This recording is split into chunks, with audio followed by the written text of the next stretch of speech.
Sometimes people ask me, where does organizational change management come from? And it's quite an interesting topic, because if we talk about change and if we talk about change management, I would argue that we already have a problem. And the problem is manifold.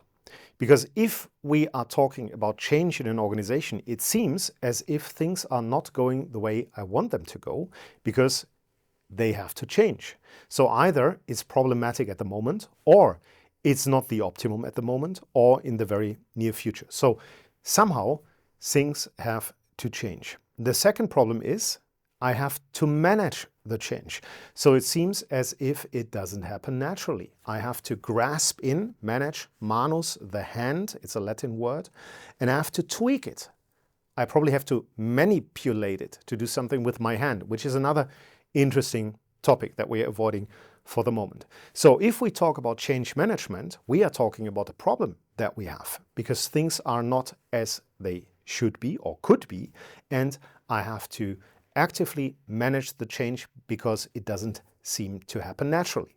And that is a problem in the first place, I would say. The next problem is that if we think about change management, and if we think about the roots of change management, some might argue it's organizational development and all that stuff. I would argue change management is very much related to organizational death, loss, and grief. And if you look at the change curve, if you type that in at Google, you will find various pictures of a curve that looks more or less the same every time. That is actually coming from loss and grief, and how people deal with loss and grief. And isn't it interesting that we are applying this behavior, this reaction to such a situation into organizations? I would say it's shocking in a way, but on the other hand, we probably can learn a lot from how to deal with loss and grief and overcome organizational change. And that's something that we're going to discuss in some of the next videos.